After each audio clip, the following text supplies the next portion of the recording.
On connaît désormais les membres, sinon les personnalités qui devront siéger au Sénat. Le Conseil des ministres a désigné les personnalités de haut rang qui devront siéger au Sénat et dans la soirée, l'Assemblée nationale et le gouvernement également a désigné les autres personnalités qui devront accompagner les personnalités de haut rang. Le mieux qu'on puisse dire, c'est que tous ceux-là qu'on espérait sont là en ce qui concerne les personnalités de haut rang, sauf Louis Gbéonou Vlavonou. Fidèle, vous comprenez cela? Pourquoi vous faites une fixation sur Mais c'est un ancien président de l'Assemblée nationale. Sur l'honorable Louis Gbéonou Vlavonou. Il y a des signes qui ne mentent pas. Je crois que j'en ai déjà parlé une fois sur ce plateau, que on a vu certains ministres, par exemple comme le ministre Greta Biotchane, qui a renoncé à son poste de député à l'Assemblée nationale. Et puis, quand vous prenez l'exemple, par exemple, de la ministre Assouma, par contre,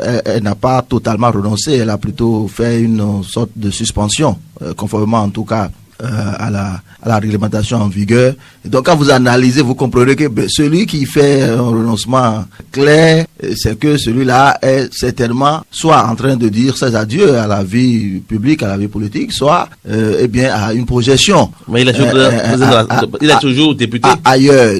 J'en viens là. Et quand j'ai regardé par exemple l'attitude de la ministre Shadia Assouma, ce n'est qu'un exemple que je prends.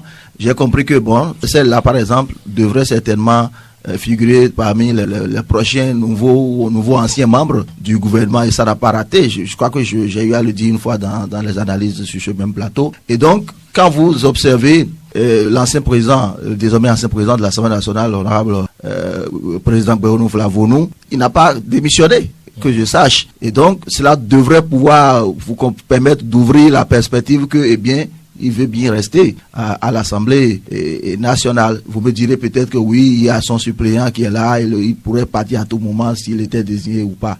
Non, je pense qu'il y a certainement un cadre de dialogue, comme je le dis, au sein donc de la mouvance présidentielle, et qui permet justement de s'entendre sur le minimum. Et c'est à saluer d'ailleurs cette cohésion, cette discipline de groupe au sein de la mouvance dans notre pays depuis quelques années.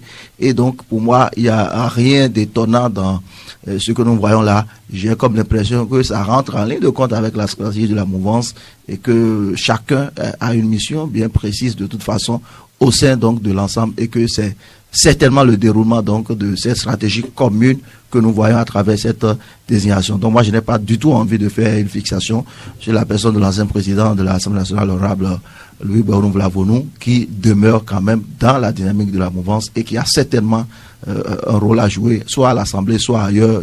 On le saura très prochainement, j'en suis certain. D'autres personnalités se sont ajoutées. Je prends par exemple Monsieur Alassane Seibou, Monsieur Fortuné Alain Noatin, l'intendant général de brigade Robert Briand, le général de brigade aérienne Tafa Adam, le capitaine de vaisseau major Albert Ezin Badou, comme personnalité désignée par le président de la République. Et puis Monsieur Ousmane Batoko, Raimi Amadou, Paul Hunkper, Emmanuel Tiando, Pascal Irené Koupaki comme personnalité désignée au titre de l'Assemblée nationale. Et puis, Madame Adjatou Matisse, Abraham Zinzin, Sakalafia et Charles Tokol. Voilà les personnalités qui sont désormais retenues pour siéger dans ce Sénat. Mais le moins qu'on puisse dire, c'est que on a constaté qu'il n'y a pas de nouveau sous le soleil, comme l'a dit Marcel. Pourquoi ce sont toujours les mêmes qui sont là? Merci. Moi, je suis un peu désabusé par rapport à la lecture de mes vis-à-vis, parce que, eh bien, les prérogatives du Sénat ont été clairement énoncées et les profils aussi clairement détaillés. Alors, je ne sais pas comment on pourrait retrouver des jeunes au Sénat. Ça pose un problème là. Ça mettrait en porte-à-faux les conditions d'éligibilité à notre Sénat dans le modèle béninois donc du Sénat. Donc pour moi, il n'y a même pas débat là-dessus, puisque les profils avaient déjà été énoncés et la loi a été claire sur eh bien quelles devraient être donc les aptitudes de ceux qui pourraient prétendre donc à être membres donc du Sénat. Donc pour moi, honnêtement, le problème ne se pose pas. Vous demandiez quel serait pourquoi les mêmes. Bon, donc je réponds déjà même à votre question en essayant d'ailleurs de revenir sur les détails de tout à l'heure, parce que on a parlé de gens d'expérience. D'abord pour les personnalités de droit, membres de droit du Sénat, vous savez qu'il ne peut en être autrement. Il s'agit des anciens présidents de la République. Voilà, ça se passe de commentaires. Maintenant, quand vous regardez les personnalités dont on parle, le profil aussi a été détaillé. Alors, vous n'attendiez quand même pas que Fidèle Vaudounon soit désigné membre du Sénat. Donc, c'est de ça qu'il s'agit. Même si vous en avez eu envie, hein, n'est-ce pas? Non, pas du tout. Je ne peux pas en avoir envie. En avoir envie, c'est aller justement contre la loi. La loi n'a pas dit ça. D'accord, allez-y. D'accord, la loi n'a pas dit ça. La loi a encadré, bien sûr, le profil des personnalités pouvant donc siéger au Sénat. Donc, pour moi, il n'y a même pas matière à polémique. Ce que moi, je lis par ailleurs, c'est que contrairement aux débats, aux polémiques régionalistes, à la limite ethnocentristes, eh bien, ce Sénat fait une fois de plus l'unanimité sur l'unicité du Bénin.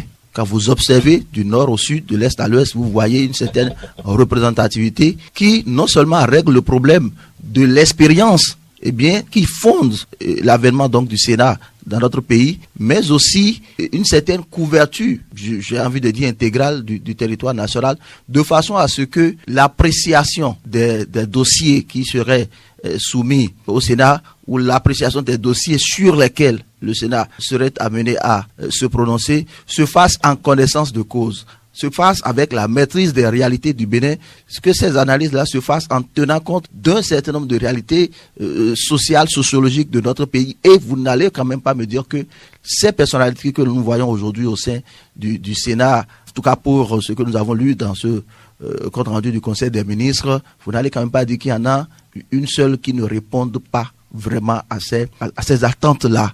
Ceux-là quand même qui font des procès à ces personnalités choisies n'ont quand même pas tort lorsqu'on connaît leur proximité avec l'ancien chef de l'État qui ont plébiscite à tort raison d'être le prochain président du Sénat. Mais l'un dans l'autre, tous ceux qui sont là, on sait que c'est des gens qui ont appartenu à la mouvance présidentielle et qui appartiennent toujours à cette mouvance présidentielle. C'est comme une institution taillée à la mesure du Patrice Talon, n'est-ce pas? Vous savez, vous avez répondu pratiquement à la question vous-même, puisque non, vous avez déjà identifié le fait que, eh bien, que tous ceux qui sont là ont toujours appartenu à la mouvance présidentielle. C'est pas faux. Pendant que vous estimez que tous ceux qui sont de l'opposition ont pu quand même être recasés dans cette institution. Il y a personne ici. On parle du Conseil économique social. Ceux qui sont ici sont toujours restés dans la mouvance présidentielle. À part Boni Yahi, l'ancien président. Je vous fais faire le contraste vous-même, parce que vous n'allez quand même pas me dire que Paul Homper est aussi de la mouvance avant donc d'atterrir là. Il fut d'abord de l'opposition. Non, c'est juste ça également là, c'est juste une parenthèse. C'est discutable, hein. C'est juste une parenthèse. L'opposition de Paul Homper est discutable. C'est juste une parenthèse. Allez-y. C'est vous dire que moi j'ai une ligne de lecture de la chose, ne souffre véritablement pas de frustration que je sens monter sur le choix de tel ou tel autre. Nous sommes d'accord que le principe de gouvernance en matière démocratique n'est pas sans des contraintes de choix. Nous sommes d'accord. Il y a des choix à opérer. À tout le moins, il y a quand même des arbitrages à faire. Et tous ceux qui choisissent, quand on fait des arbitrages, naturellement, il y a des frustrés. Ça, c'est évident. Dans tous les cas, les près de 14 millions de Béninois, je crois bien, ne peuvent pas tous être contentés au même moment. C'est ma lecture de la situation. Ouais. Mais là où j'ai un peu de soucis par rapport à l'analyse là, c'est que au même moment qu'on estime que voilà, c'est des remerciements, c'est des recasements, je n'ai encore trouvé personne pour me dire que les profils énoncés par la loi n'ont pas été respectés. Je n'ai encore trouvé personne pour trouver que ceux-là que nous avons en face ne sont pas à même de faire le job. Marcel tout à l'heure mettait quand même de doute par rapport à un certain Paul Homper, toujours lui, par rapport à un certain Emmanuel Tiando, pour le rôle, surtout Tiando, pour le rôle ambigu qu'il a joué dans le passé. Moi, j'ai vidé les questions de rôle. D'accord. J'ai estimé, et ça devrait pouvoir être la grille de lecture normale, que chaque Béninois a la possibilité, la liberté d'opérer des choix et de les assumer.